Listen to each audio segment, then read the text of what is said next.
وَلَقَدْ يَسَّرْنَا الْقُرْآنَ لِلذِّكْرِ فَهَلْ مِن مُدَّكِرٍ۔ منافقین کا جب کردار آتا ہے تو ایک سوال پیدا ہوتا ہے کہ اللہ تعالیٰ نے منافقین کے لیے اتنی بڑی سزا کیوں رکھی کہ ان کو سب سے نچلے گڑھے میں پھینکا جائے گا؟ جس طرح ارشاد ہوتا ہے ان المنافقین فی الدرک الاسفل من النار ولم تجد لهم نصیرا، منافقوں کے لیے سب سے نچلا گڑھا، سب سے نچلے طبقے میں ان کو پھینکا جائے گا، آگ کے سب سے نچلے طبقے میں کوئی مددگار نہیں ہوگا۔ یہاں تو تم مکاری اور فریبی کر رہے ہو، وہاں تمہارا کوئی مددگار نہیں ہوگا۔ اور جہنم کے 7 طبقے ہیں، 1 2 3 7۔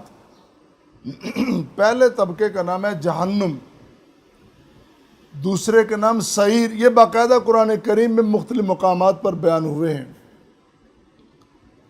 پھر تیسرا ہے لظا، چوتھا ہے حطمہ،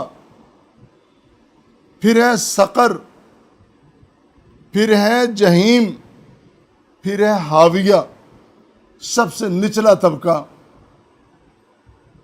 جس کے متعلق قرآن کریم میں آتا ہے فَأَمَّا مَنْ خَفَّتْ مَوَازِينُهُ فَأُمُّهُ هَاوِيَةٌ وَمَا أَدْرَاكَ مَا هِيَ نَارٌ حَامِيَةٌ۔ پیغمبر کریم صلی اللہ علیہ وسلم کو اللہ تعالیٰ مخاطب کر کے فرما رہے ہیں اور آپ کے ذریعے پوری امت کو، پوری انسانیت کو خبردار کیا جا رہا ہے کہ آج کے اعمال کا میزان کل قیامت کو ہوگا، حساب کتاب ہوگا، اور جس شخص کے اعمال ہلکے ہو گئے اس کا ٹھکانہ جہنم ہوگا، اور جہنم کا وہ ٹھکانہ جس کو حاویہ کہتے ہیں۔ اور فرمایا یہ کیا ہے؟ دہکتی ہوئی آگ ہے۔ آج تم اپنے اعمال پہ رنگ چڑھا کے منافقت کا پھر رہے ہو، کل قیامت کے دن یہ ساری باتیں کھل جائیں گی اور کل پھر ہر چیز واضح ہو جائے گی اور حاویہ میں پھینکا جائے گا۔ اور یہ کیوں ہے؟ اس کی وجوہ قرآن کریم میں مختلف جگہ پہ بیان کی گئی۔ پہلی وجہ تو یہ ہے، جس طرح انہی آیات میں جو آج کے درس کا حصہ ہیں، انہی آیات میں اللہ تعالیٰ نے فرمایا وَلَهُمْ عَذَابٌ عَلِيمٌ بِمَا كَانُوا يَكْذِبُونَ۔ ان منافقین کے لیے دردناک عذاب کیوں ہیں؟ اس لیے کہ یکذبون، جھوٹ بولتے ہیں، جھوٹے اور مکار لوگ۔ مسلمانوں کے پاس مسلمان اور غیروں کے ساتھ جا کے غیر ہو جاتے، اپنوں کے ساتھ اپنے اور غیروں کے ساتھ، دشمنوں کے ساتھ دشمن بن گئے۔ اور پھر دوسری ان کی جو وجہ بتائی ہے یخادعون اللہ والذین آمنوا وما یخدعون الا انفسهم وما هم یشعرون۔ اور یہ اللہ کو، اللہ کے بندوں کو، مسلمانوں کو دھوکہ دینے کی کوشش کرتے ہیں، ہر وقت دھوکے میں، فریب میں لگے ہوئے ہیں۔ در حقیقت اپنے ساتھ ہی دھوکہ کر رہے ہیں، وما یشعرون، ان کو شعور نہیں، ان کو پتہ نہیں ہے۔ اور پھر یہ بھی فرمایا قرآن کریم میں اللہ نے ان المنافقین یخادعون اللہ وهو خادعهم، منافقین اللہ کو دھوکہ دیتے ہیں اور اللہ تعالیٰ انہی کو ان کے دھوکے میں مبتلا کر دیتے ہیں۔ یہ اپنی مسلسل دھوکہ دہی کی وجہ سے اتنے برے انجام کا شکار ہوں گے۔ اور پھر قرآن کریم میں یہ بھی فرمایا انما مستہزئون اللہ مستہزئہم، یہ دھوکے بازی کرتے ہیں، دھوکہ دہی کرتے ہیں، دھوکہ دیتے ہیں، فریب کرتے ہیں، اور اللہ تعالیٰ ان کے ساتھ ان کا عمل دوہرا دیتا ہے۔ اللہ تو دھوکہ نہیں دیتا ہے، اس کے ہاں تو صداقت، سچائی، عدالت ہے، سچ ہے، انصاف ہے۔ دھوکہ دینے والوں کو انہی کے دھوکے میں اللہ تعالیٰ مبتلا کر دیتا ہے۔ یہ ہے تمہارا عمل، یہ ہے تمہارا انجام۔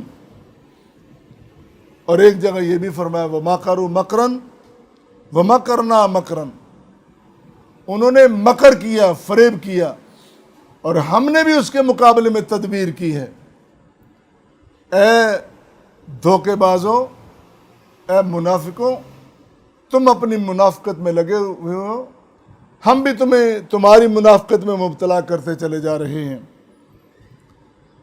اور ایک جگہ سورہ طارق میں یہ بھی فرمایا انہم یقیدون قیدا واقید قیدا، کہ یہ لوگ قید کے میں نے مکر کرنا، فریب کرنا، بغض، حسد اختیار کرنا، اور یہ جو کرتے ہیں میں بھی ان کے ساتھ ویسا ہی سلوک کرتا ہوں۔ اللہ تعالیٰ فرماتے ہیں کہ جو یہ کرتے ہیں میں ان کے ساتھ ویسا ہی سلوک کرتا ہوں۔ اور پھر ایک جگہ سورہ مائدہ میں یہ بھی فرمایا انما جزاء الذین یحاربون اللہ ورسولہ فزادہم اللہ مرضا، یہ ان لوگوں کے کام کی جزا ہے، ان کے فعل کی، عمل کی جزا ہے۔ عمل کیا ہے؟ یحاربون اللہ ورسولہ، یہ جنگ کرتے اللہ کے ساتھ، اللہ کے رسول کے ساتھ۔ یہاں مجھے ایک بات یاد آ رہی ہے کہ من حیث القوم اگر آج ہم دیکھیں تو کیا ہماری پوری قوم، پوری ریاست، پوری قوم، پوری حکومت اللہ تعالیٰ کے ساتھ جنگ نہیں کر رہی ہے؟ ہم نے وہ نظام معیشت بنا رکھا ہے جس کے اللہ تعالیٰ نے نفی کیا اور فرمایا اللہ تعالیٰ نے اس سے بچ کے رہو، کہ سود اختیار نہ کرو۔ یہ سود کھانا، لینا دینا، کاروبار کرنا، یہ اللہ رسول کے ساتھ جنگ ہے۔ آج ہمیں قرآن کریم کی روشنی میں، اس کی ہدایت کی روشنی میں آج سوچنا سمجھنا چاہیے کیسے ہمارے اقدامات جو اللہ کے خلاف، اللہ کے رسول کے ساتھ، ان کی طرف میں سوچنا چاہیے کہ ہم کیا کر رہے ہیں۔ اگر آج ہم نے نہ سوچا تو پھر ہمارے پاس کوئی وقت نہ ہوگا۔ پھر اسی طرح فرمایا کہ جس طرح ان کا مرض بڑھتا رہتا ہے، اسی طرح ان کی گندگی، ان کے عقائد کی، ان کے افکار کی، اعمال کی گندگی بھی بڑھتی رہتی ہے۔ فزادہم اللہ رجسا الی رجسہم، اللہ تعالیٰ نے ان کی آلودگی کو، گندگی کو، غلاظت کو بڑھا دیا ہے، چونکہ یہ کام ہی ویسے کرتے رہتے ہیں۔ اور پھر یہ بھی فرمایا، میں وہ قرآن کریم سے وہ چیزیں بیان کر رہا ہوں کہ جن باتوں کی بنیاد، جن اعمال کی بنیاد پر ان کو اتنا سخت سزا، اتنا سخت ان کو عذاب دیا جاتا ہے کہ ان کو جہنم کے نچلے طبقے میں پھینکا جاتا ہے۔ فرمایا الا انہم هم المفسدون، یہ تو اپنے آپ کو کہتے ہیں کہ ہم بڑے مصلح ہیں، بڑے ریفارمر ہیں، حالانکہ یہ روئے زمین کے سب سے بڑے فسادی ہیں۔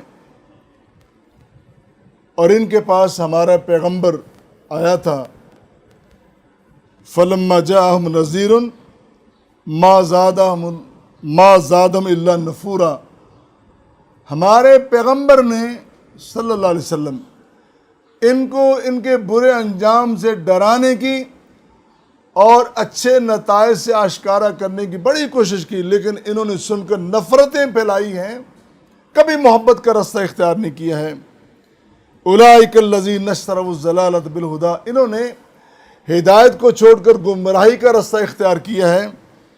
اور یاد رکھو تم نے ایسی تجارت کی ہے، فما ربحت تجارتہم، ان کی تجارت نے ان کو کوئی فائدہ نہیں دیا ہے۔